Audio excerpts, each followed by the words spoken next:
cheiro de terra molhada e mofo ainda impregna minhas narinas, uma fragrância fúnebre que gruda na alma, e o som dos 4 membros correndo me desperta à noite, sempre, incessantemente.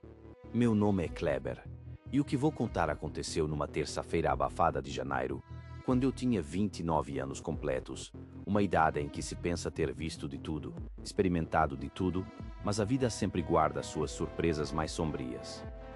Eu era técnico de internet, minha vida era rotineira, preenchida por caixas de ferramentas, emaranhados de cabos coloridos e a configuração monótona de roteadores por toda a região. Mas aquele dia, aquele chamado para a remota fazenda Recanto das Aroeiras, a uns 60 quilômetros da civilização, foi o ponto de inflexão que desfez minha existência.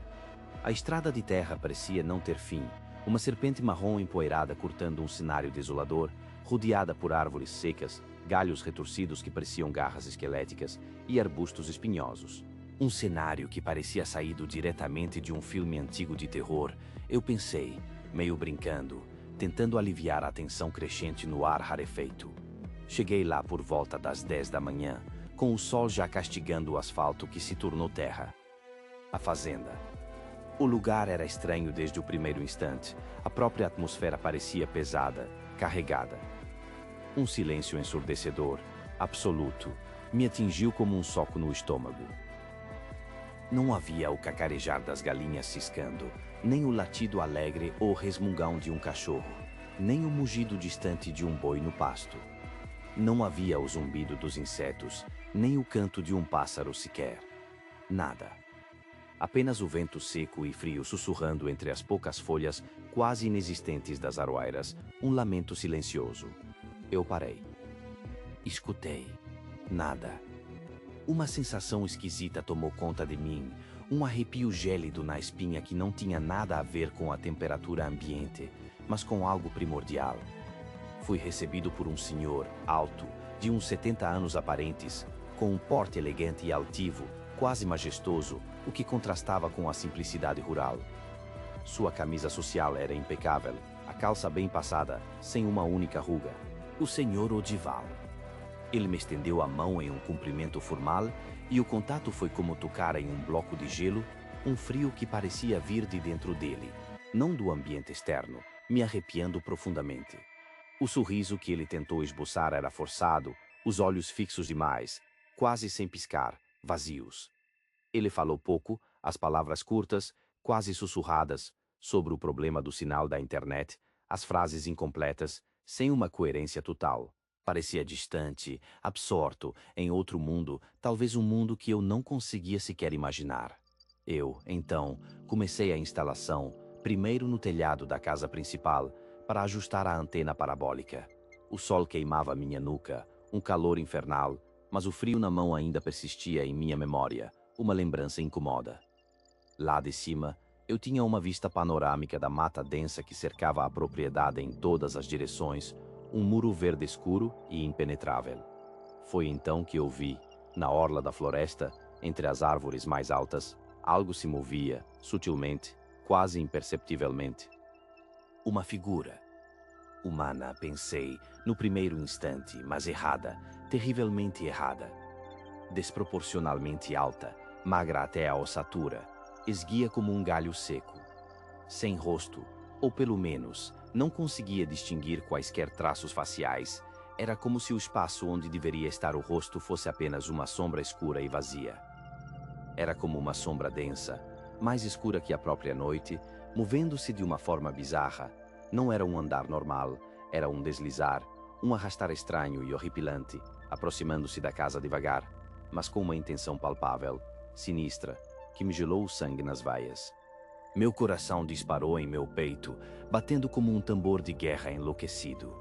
Eu quis gritar, avisar, fugir, mas a voz não saiu de minha garganta.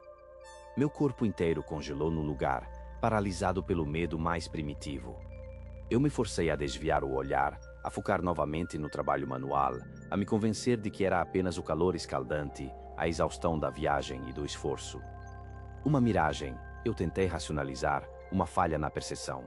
Voltei a olhar para a orla da mata, os olhos marejados de suor e pavor, e a figura havia sumido por completo.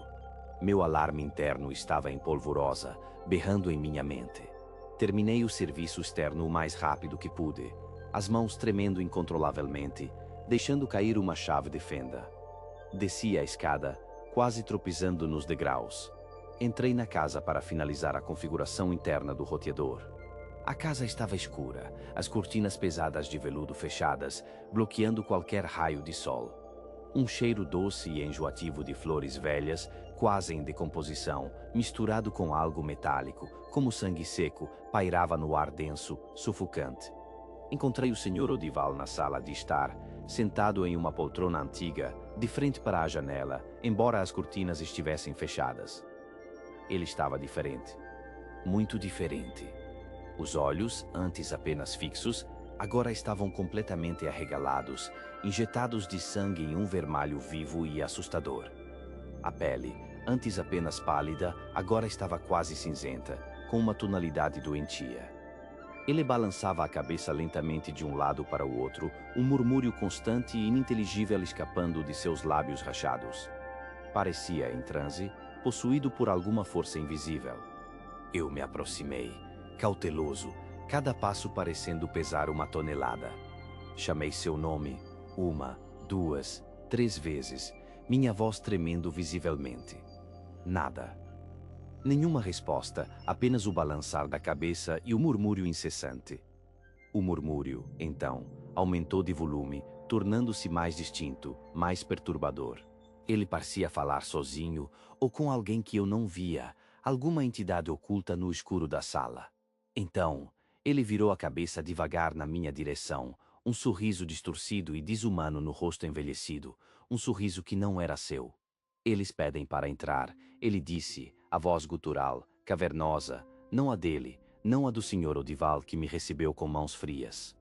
Eles pedem para entrar, Kleber, e eu não consigo mais segurar, eles estão com fome. Ele estendeu a mão na minha direção, as unhas longas, escuras, sujas de terra, ou talvez de algo pior, a pele dos dedos ressecada e com manchas. O pavor me dominou por completo, paralisando-me por um instante antes de uma explosão de adrenalina me impulsionar. Sem pensar, eu larguei tudo, minha maleta de ferramentas, o roteador, meu telefone. Corri.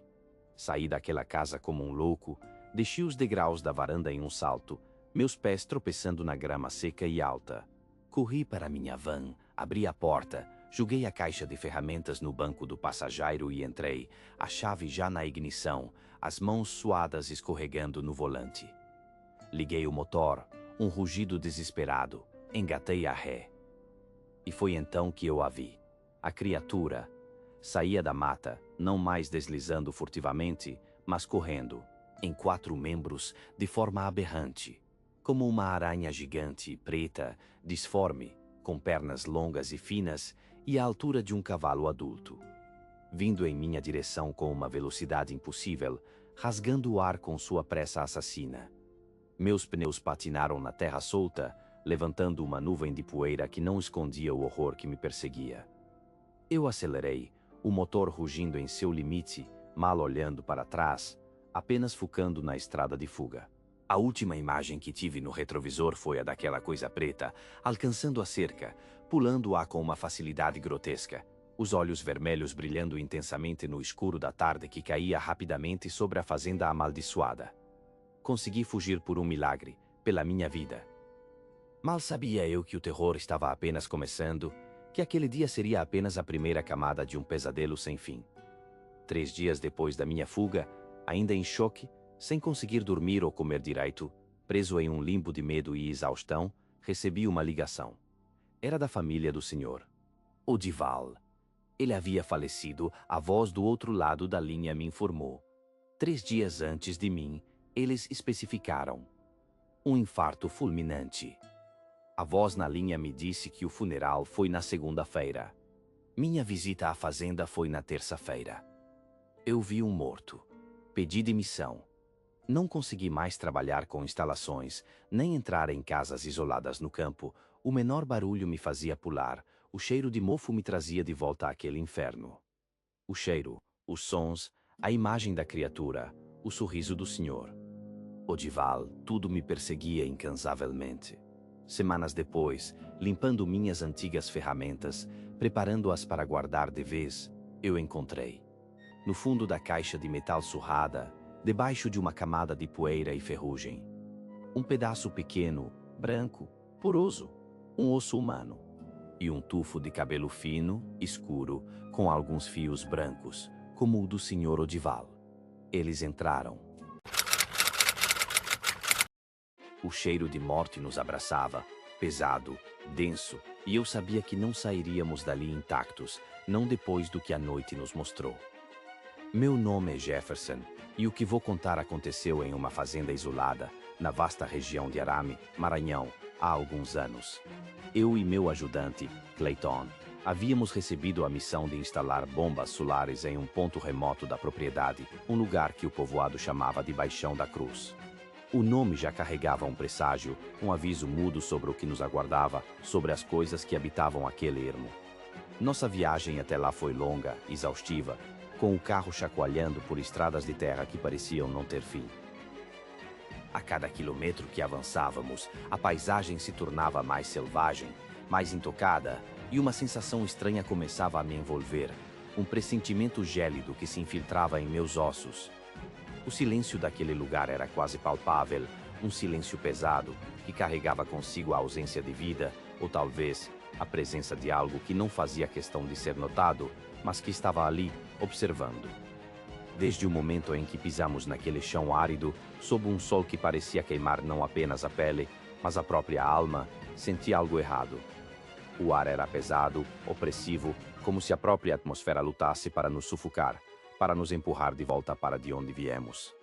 E o cheiro, o cheiro de podridão, de algo que se decompunha há muito tempo, um odor rançoso e adocicado ao mesmo tempo, pairava sobre tudo, impregnando nossas roupas, nossa pele, nossas almas. Era um odor que não se esquecia, que grudava nas narinas, que entrava pelos pulmões e parecia contaminar cada célula do meu corpo. Eu sentia um nó na garganta, uma náusea constante. Clayton também estava inquieto, seus olhos varrendo a mata ao redor com uma apreensão que ele tentava disfarçar. O caseiro da fazenda, um senhor de poucas palavras chamado Ribamar, nos recebeu com um olhar que parecia carregar o peso de séculos de medos ancestrais, de histórias contadas à baila do fogo. Ele era magro, com rugas profundas marcando seu rosto queimado de sol, cada uma delas um mapa de uma vida árdua e talvez repleta de terrores desconhecidos.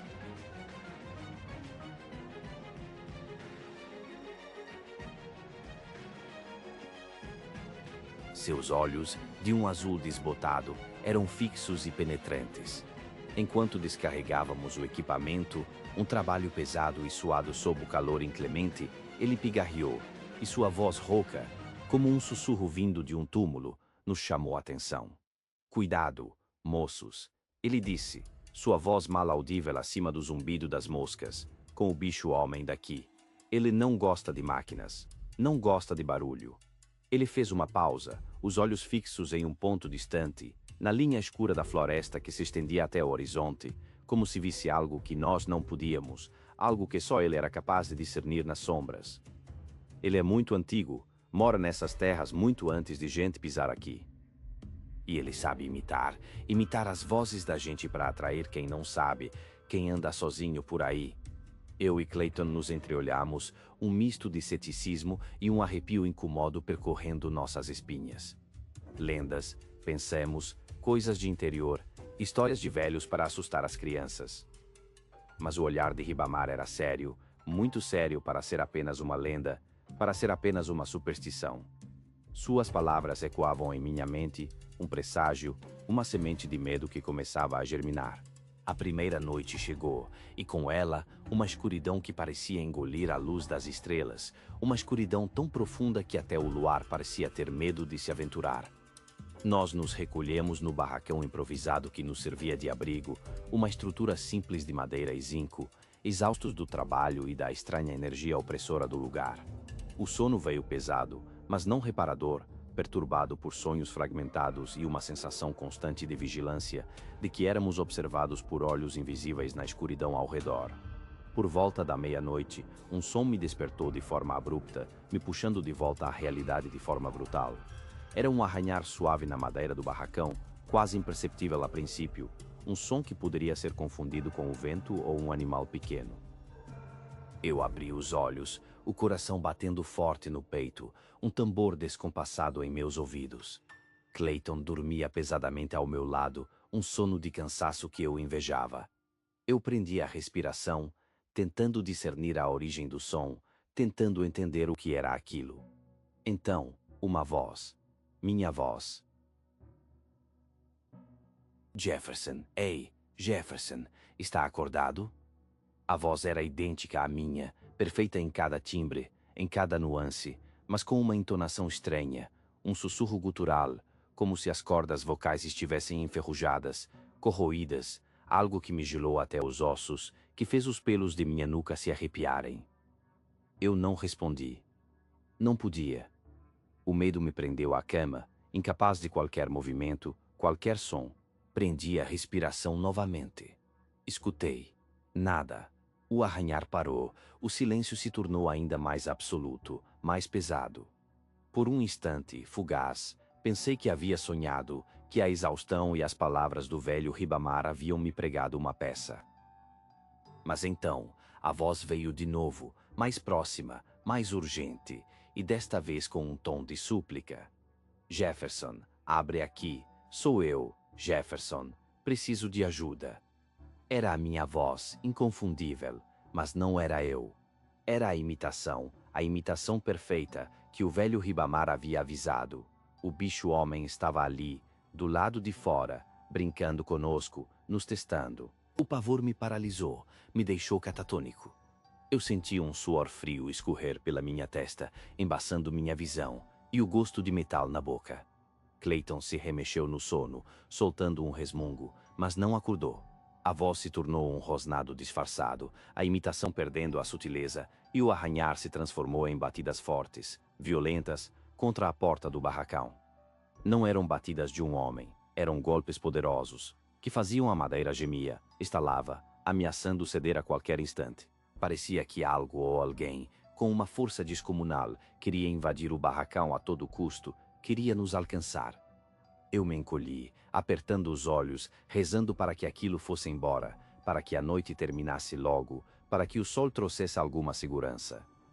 As batidas continuaram por longos minutos, uma tortura sem fim, cada pancada ressoando em meu crânio, ecoando o terror. Finalmente, o silêncio retornou, tão pesado quanto o cheiro da podridão, e eu passei o resto da noite em claro, os olhos vidrados na porta, esperando o próximo movimento. O sol nasceu, um disco laranja e vibrante no horizonte, trazendo um alívio temporário, mas a imagem da noite anterior estava gravada em minha mente, em minha alma. Clayton também estava pálido, com olheiras profundas. Ele disse ter ouvido algo, um barulho estranho, mas pensou ter sido um pesadelo, uma má digestão talvez. Eu não o corrigi. Não havia necessidade. Seus olhos denunciavam que ele sabia, que ele sentia a mesma coisa que eu.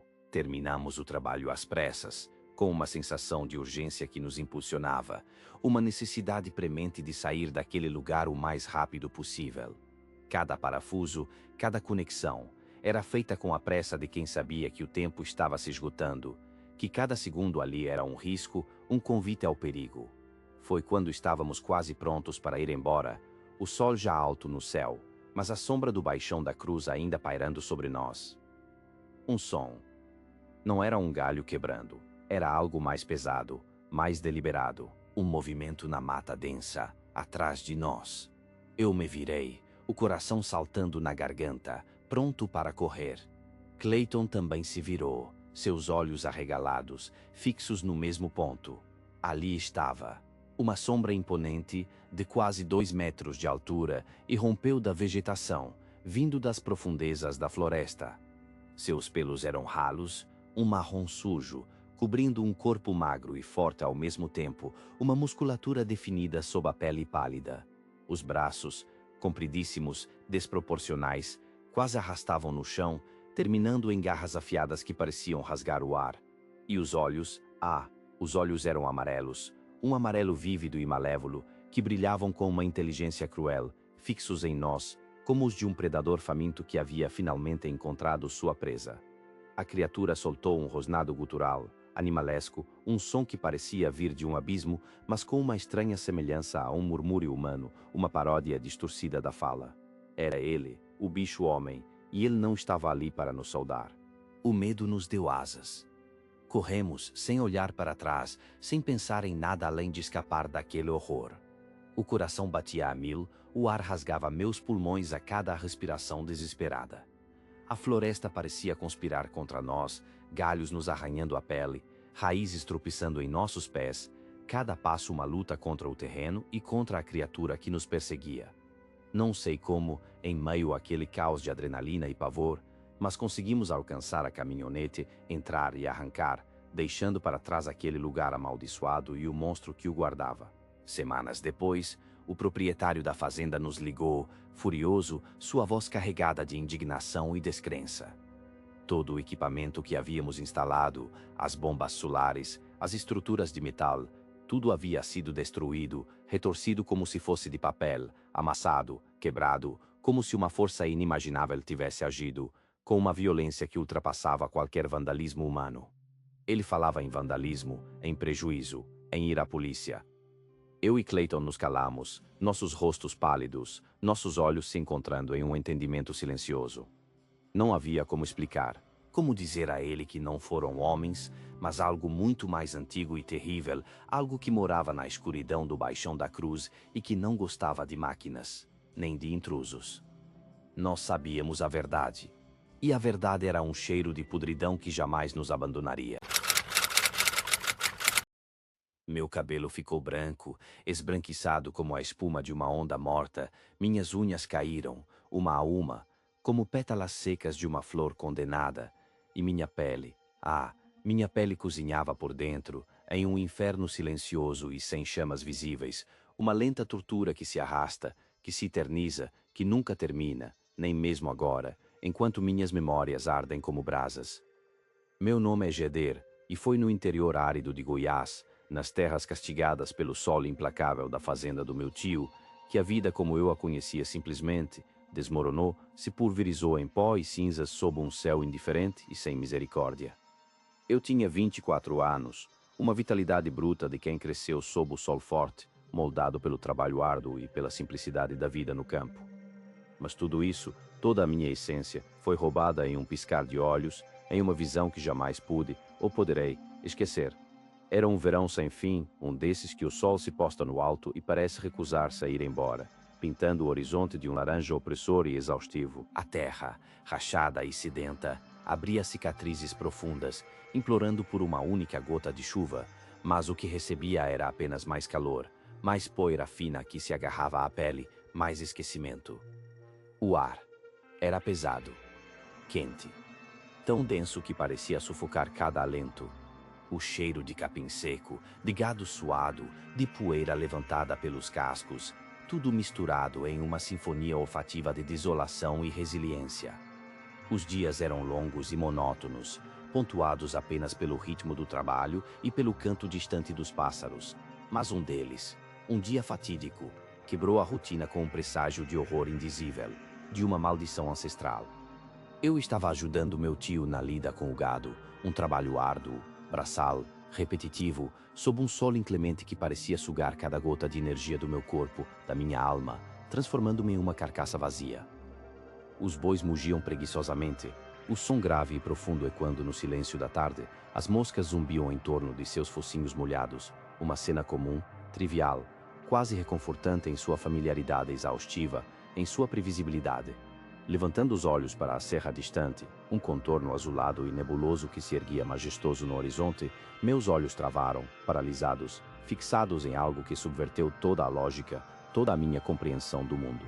Vi algo que me paralisou, que drenou todo o sangue do meu rosto, de minhas veias, que fez meu coração saltar na garganta. Uma bola de luz amarela, intensa, vibrante, de um amarelo ouro que parecia vir de outro lugar, de outra dimensão. Ela pairava, suspensa, imóvel sobre os picos áridos e silenciosos, um ponto de incandescência pura, destoando violentamente da paisagem seca e marrom, pulsando com uma energia, com uma vida própria, que eu jamais tinha presenciado em meus 20 e poucos anos de existência. Não era fogo, nem relâmpago, nem as luzes bruxuleantes dos vagalumes noturnos. Era algo mais. Algo frio. Algo vivo. Algo, para dizer a verdade, antinatural. Meu tio, Benedito, um homem de poucas palavras, com a pele curtida pelo sol e pelos anos, com olhos que já viram a face do mundo e suas sombras mais profundas, notou meu olhar fixo, petrificado. Ele parou, a enxada ainda na mão, os músculos tensos sob a camisa suada e desbotada, e me chamou com uma voz baixa, rouca, carregada de um temor ancestral, de um respeito sombrio que eu, em minha inocência juvenil, não conseguia, não podia, compreender plenamente em toda a sua extensão, em toda a sua gravidade. Não se aproxime, Jader, disse ele, as palavras pingando de uma seriedade mortal, de uma advertência pesada como pedra. Aquela é a mãe do ouro, uma entidade, uma aparição. Ela marca os lugares de riqueza, sim, das minas escondidas, das jazidas secretas, mas ela consome, Jader, consome a saúde, a vitalidade de quem a vê, de quem se aproxima sem permissão, sem um propósito que não seja a curiosidade vazia, sem um respeito que não seja o medo infantil. Ele respirou fundo, os olhos fixos na luz amarela, um ponto de medo no horizonte, de pavor que ele conhecia há muito. É um presságio, um aviso. O povo antigo fala dela há centenas de anos, relatos passados de boca em boca, de geração em geração. Ninguém que se aproximou dela sem ser chamado voltou igual. Alguns nunca voltaram, simplesmente sumiram. Outros morreram lentamente, definharam. É um mistério, um terror que habita essas terras. Ele não precisou de mais para me convencer naquele momento. A sua seriedade, a ruga de preocupação profunda que vincava a pele entre suas sobrancelhas grossas, era a prova, a única prova que eu precisava para sentir o medo. Gelado, intenso, que tomou conta de mim, espremendo o meu estômago. A curiosidade, no entanto, é um veneno, lento, insidioso. Ela se infiltra na mente, corroendo a razão, sussurrando promessas de descoberta e conhecimento proibido, de riquezas incalculáveis. Uma novilha, uma jovem, teimosa, se perdeu mata adentro, subindo a serra íngreme, sumindo entre os arbustos secos e as rochas pontiagudas, em direção ao perigo.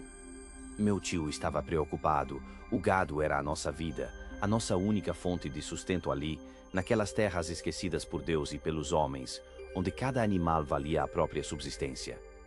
Eu me ofereci para ir atrás dela, a desculpa perfeita, um disfarce conveniente para o desejo mórbido que me puxava, que me arrastava para a luz amarela, um magnetismo sombrio, inexplicável, que se tornara uma obsessão.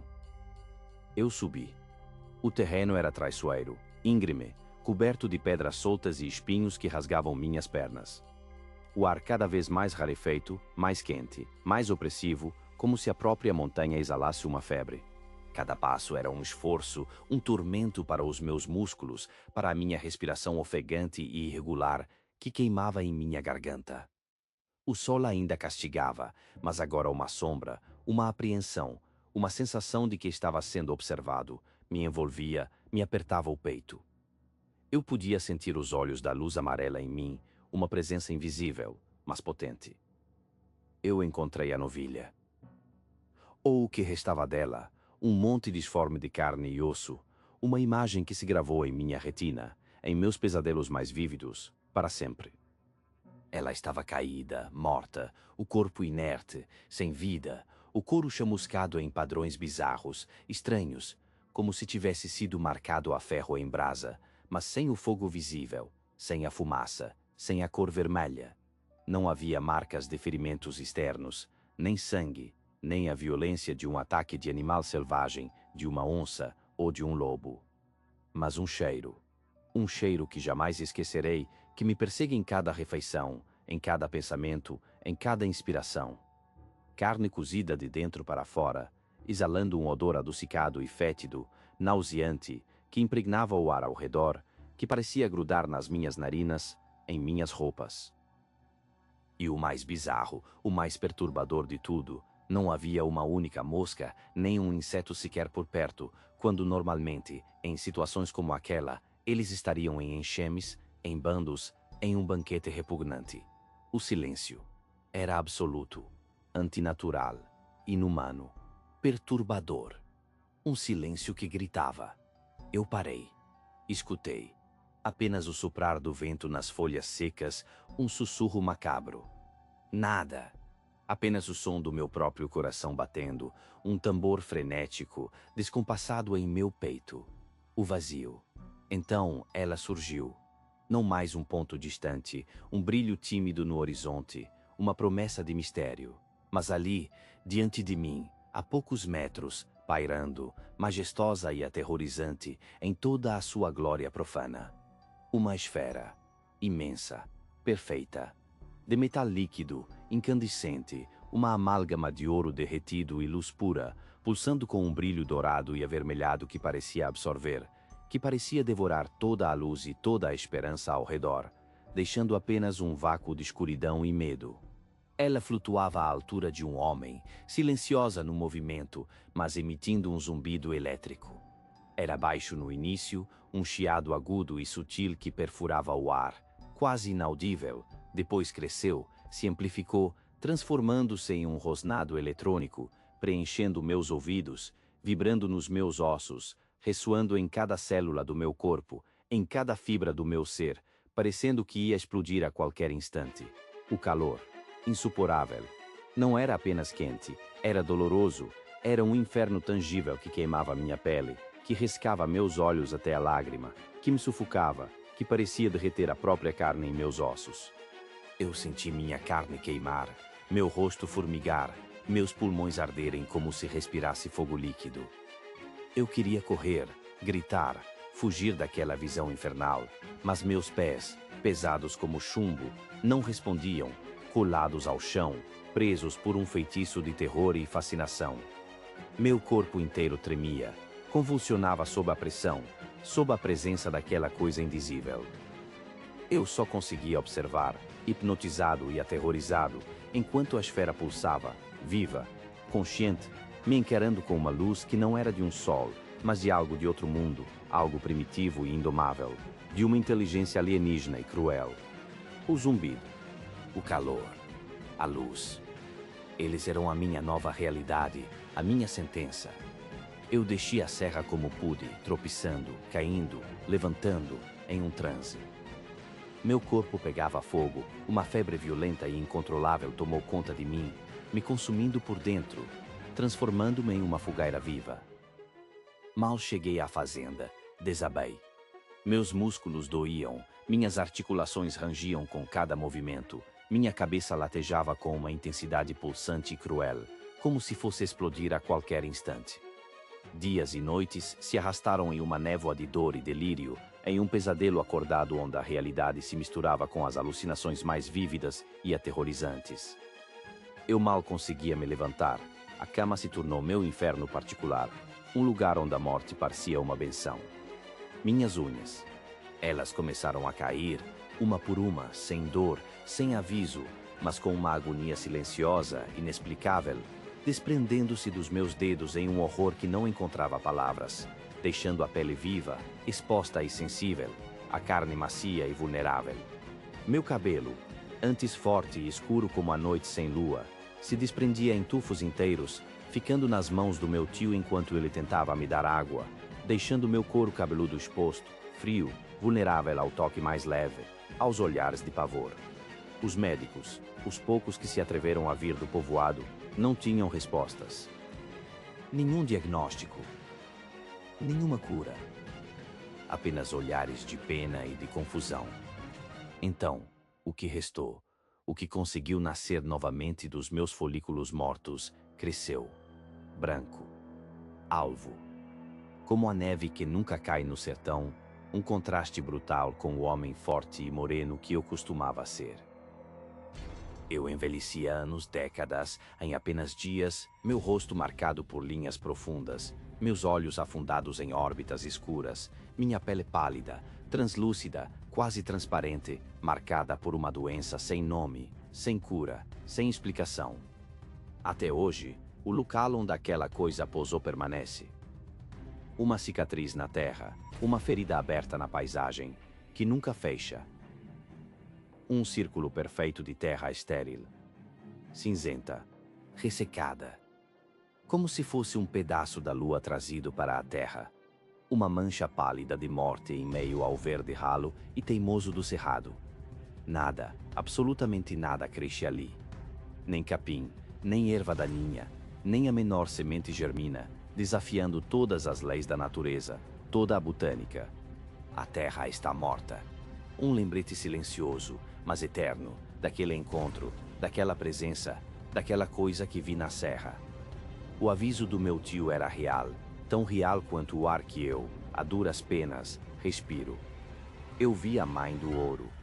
E ela me marcou, não com a riqueza que alguns sonham, mas com uma maldição, uma doença incurável que carrego na alma e na carne, um testemunho vivo do que reside nas profundezas daquela serra, à espreita de mais uma vítima curiosa. O cheiro de podre, de terra úmida e algo mais, algo indescritível, ainda impregna a caminhonete, um lembrete gélido. A marca da mão, um amarelo doentio, no vidro, uma impressão invertida, um pesadelo tangível. É a prova. Meu nome é Beto, um técnico de internet comum, mas o que meus olhos viram, o que minha alma sentiu há alguns meses, em um sítio isolado, perdido nas franjas do tempo, perto da pequena Embaú, Paraná, pulverizou qualquer fragmento de racionalidade que eu porventura ainda possuísse. Era uma terça-feira comum, ou assim parecia. A ligação da dona Cida, a voz dela aflita, quase um sussurro quebrado, atravessou a linha. A internet, ela disse, estava falhando, mas o tom, a urgência em suas palavras, denunciava algo muito mais profundo do que um problema de conexão. Um medo visceral, um terror puro, reverberava em sua voz. Cheguei ao sítio no fim da tarde. O sol já se espreguiçava preguiçoso por trás dos pinheiros altíssimos, esticando sombras longas, disformes, no quintal. A luz dourada, morrendo, pintava o cenário com tons de presságio. Dona Cida, uma senhora franzina, os cabelos brancos emoldurando um rosto marcado pela preocupação, me esperava na varanda, os olhos arregalados de um horror que eu ainda não compreendia. Ela apontou, com um dedo trêmulo, para a orla da floresta, para a escuridão crescente entre as árvores. Disse que um andarilho, uma figura estranha, um homem, estava rodeando a casa, observando incessantemente o neto dela, um menino de seus 4 anos que brincava, alheio, inocente, no tapete da sala. Eu, com a arrogância da minha lógica urbana, não dei muita bola no início. Pensei ser coisa de gente velha, a solidão do campo alimentando superstições, medos infundados. Mas, enquanto eu subia no poste, o metal frio da escada contra minhas mãos, para verificar a fiação da conexão, um calafrio inconfundível, um pressentimento frio e pontiagudo, me percorreu a espinha. Eu parei. Olhei para a floresta de pinus, o emaranhado denso de troncos escuros, o cheiro de resina e terra úmida. E lá estava, entre as sombras dançantes, quase engolido pela penumbra, uma silhueta. Um homem, sim, mas algo, alguma coisa, simplesmente não batia. Ele era absurdamente alto, os ombros largos, desproporcionais, a figura coberta por um sobretudo velho, rasgado, e um chapéu de aba larga que projetava uma sombra impenetrável sobre o rosto. Ele estava parado, completamente, assustadoramente imóvel, uma estátua sombria, me observando ou observando a casa. Não dava para saber ao certo. Eu senti um arrepio gélido que me subiu pelas pernas, um nó apertado na garganta, um aviso silencioso. Terminei o serviço o mais rápido que pude, os dedos ágeis, mas o coração acelerado. Despedi-me da dona Cida, que ainda tremia, os lábios pálidos. Fui embora, tentando em vão convencer a mim mesmo de que era apenas um andarilho, um sem-teto inofensivo, perdido no meio do nada. Mas a imagem, a visão daquela criatura, da altura antinatural, da imobilidade assustadora, da presença que emanava algo frio e faminto, não me saía da cabeça. Ela se repetia, uma projeção constante, na tela escura dos meus pensamentos. 3 dias depois, era uma sexta-feira, o fim de semana se aproximando. A ligação da dona Cida veio de novo, a voz ainda mais embargada, mais quebrada, um lamento desesperado. A internet, ela gaguejou, havia caído novamente, um reparo urgente. A chuva fina começava a cair, tamborilando no telhado, o tempo virando, nuvens pesadas se arrastavam pelo céu, engolindo a pouca luz que restava, ameaçando uma tempestade. O sítio era ainda mais isolado na escuridão opressora, a luz fraca da minha caminhonete cortando o breu impenetrável da estrada de terra esburacada. A cada curva, a cada pinheiro que passava, eu sentia um aperto gélido no peito, uma sensação de que estava dirigindo diretamente para um abismo. Cheguei ao sítio. A casa estava com as luzes acesas, um convite fantasma na noite, mas um silêncio pesado, anormal, pairava no ar, um silêncio que não era natural, um silêncio que gritava. Eu bati na porta de madeira velha, os nós dos meus dedos ecoando no vazio. Ninguém atendeu. Chamei pela dona Cida, minha voz um sussurro no vento. Sem resposta. O coração começou a bater descompassado no meu peito, um tambor frenético, ensurdecedor. Eu me aproximei da janela da sala, a mesma onde o menino brincava despreocupado da última vez, a cortina entreaberta. E o que meus olhos viram, o que meus olhos foram forçados a presenciar, a visão que se gravou na minha retina para sempre, congelou o sangue nas minhas veias, transformou-o em gelo. A criatura estava lá, do lado de fora da janela, espiando para dentro. Seus olhos amarelos brilhavam intensamente na escuridão da noite, como dois faróis malignos, duas brasas de um fogo infernal. A pele, antes apenas uma silhueta distante, agora era visível em detalhes grotescos e aterrorizantes. Era acinzentada, enrugada, parecendo couro velho e doente, quase petrificada, um tecido morto, mas que se movia com uma vida doentia. A boca, entreaberta em um sorriso cruel, revelava dentes afiados, pontiagudos, como de um predador, mas piores, retorcidos, sujos, manchados de um vermelho escuro. Um cheiro, um odor metálico e adocicado, de carne estragada misturado com algo mais, algo nauseabundo, entrava pelas frestas da janela, inundando o ar, sufocando-me. Ele estava ali, parado, imponente, observando o menino que dormia tranquilamente no sofá, um sono inocente que eu sabia, com certeza, seria brutalmente interrompido se eu não agisse, se eu não fizesse alguma coisa, qualquer coisa, imediatamente. Eu gritei, um grito primal que rasgou o silêncio pesado da noite, um som desesperado. A criatura virou a cabeça lentamente, um movimento perturbador, os olhos amarelos fixos em mim, uma inteligência fria, milenar, pulsando neles, uma maldade antiga. Dona Cida, finalmente, apareceu na sala, o rosto pálido como a lua, os lábios tremendo incontrolavelmente. Eu a agarrei pelo braço, minha mão tremendo, e com o outro braço, peguei o menino no colo, sentindo o peso pequeno e vulnerável dele. Corremos para a caminhonete, os pés tropeçando na terra molhada, o coração batendo na garganta, uma bateria ensandecida. O motor ligou com um ronco desesperado, um som de esperança. Eu acelerei, as rodas girando furiosamente, julgando terra, lama, para trás, sem olhar para a criatura, sem olhar para trás, meus olhos fixos na estrada escura, apenas fugindo, o terror gelado me impulsionando, cada fibra do meu ser gritando para escapar. Dirigi sem parar, sem olhar para o retrovisor, sem pensar, até a delegacia de Imbaú. O sargento local, um homem grande e grisalho, com olhos cansados, ouviu meu relato, o relato histérico, incrédulo no início, mas viu o pavor genuíno nos olhos da dona Cida e da criança, que chorava baixinho. Ele sugeriu, com a voz baixa e carregada de uma estranha gravidade, que talvez tivéssemos encontrado o Papa Figo. Eu nunca tinha ouvido falar naquele nome, mas ele se cravou na minha mente, frio e cortante, um nome de lenda, de horror antigo. Uma lenda urbana, um monstro que se alimenta da figa, do fígado das crianças, um ser ancestral puramente maligno. Ele disse que alguns contam que ele se esconde nas matas, que tem fome de vida, de inocência. Dormi pouco naquela noite, a visão dos olhos amarelos e dos dentes afiados me assombrando a cada piscada, a cada fechar de olhos.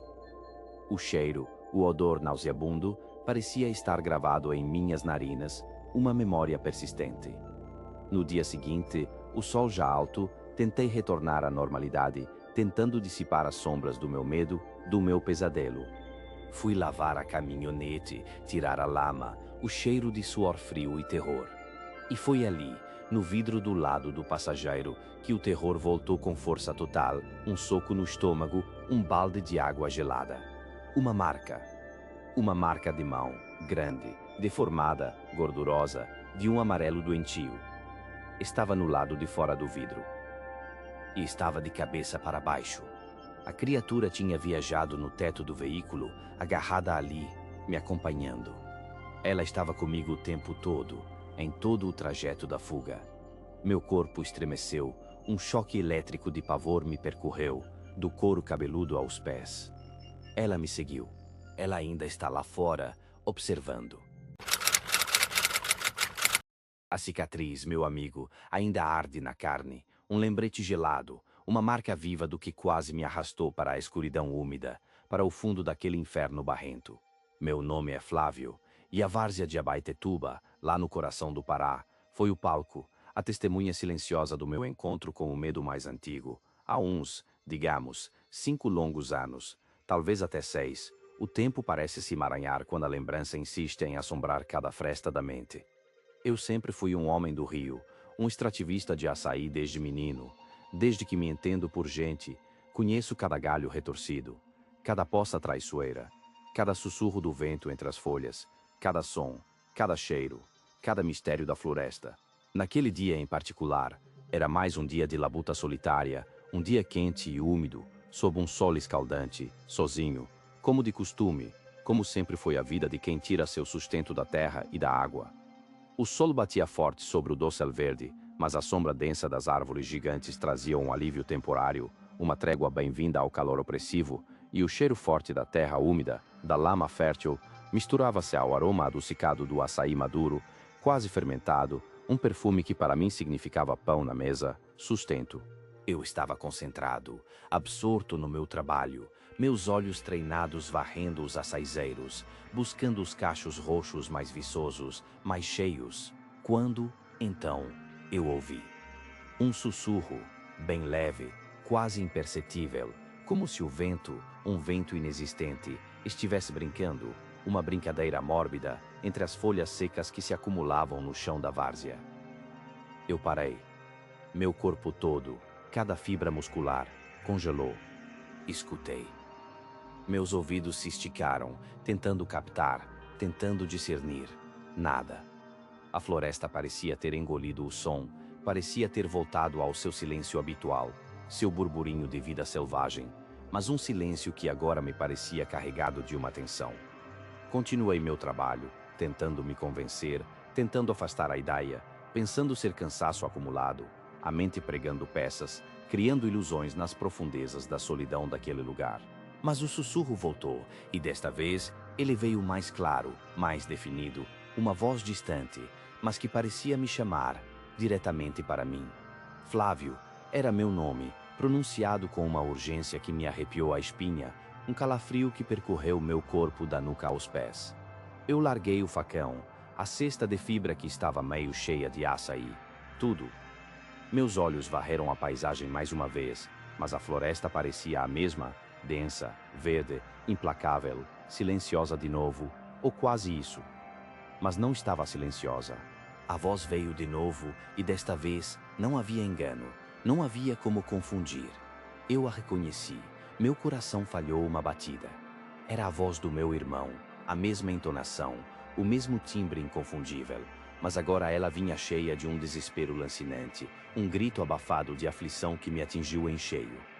Socorro, Flávio, me ajuda, por favor, aqui no Igarapé, a voz implorava, um som que me rasgava a alma.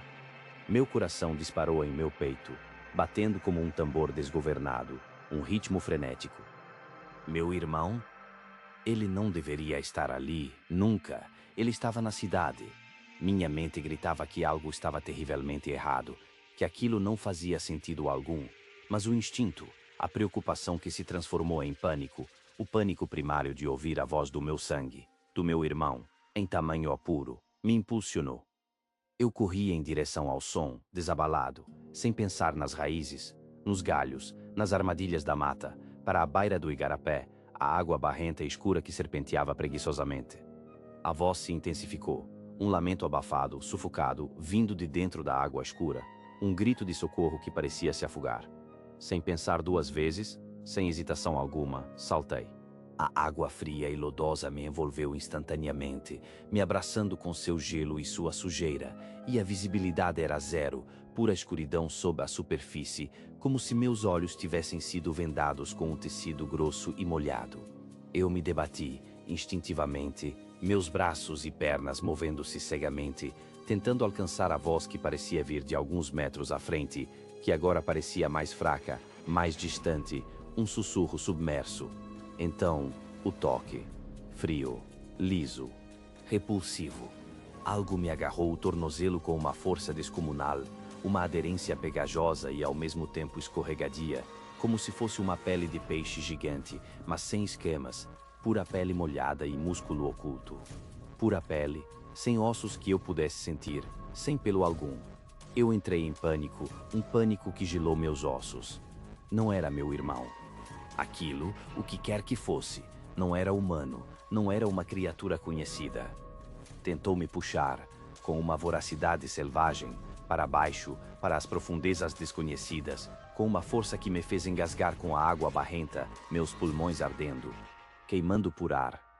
Eu senti a direção, a atração irresistível, para debaixo de um emaranhado de raízes submersas, um buraco escuro e fétido, um abismo aquático que prometia o fim. A força era absurda.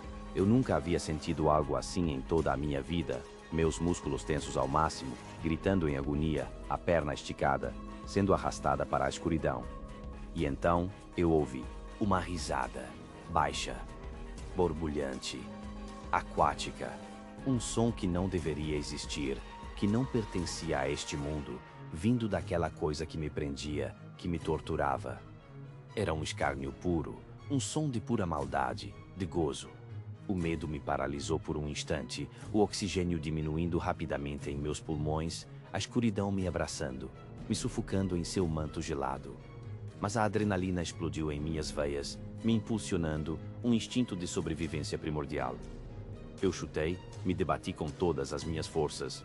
Minhas mãos tateavam desesperadamente na lama, na escuridão, buscando algo, qualquer coisa, para me agarrar, para me salvar. Alcancei a lateral da minha canoa, que estava amarrada na margem, e com um movimento desesperado, com uma força que eu não sabia que possuía, usei-a como alavanca.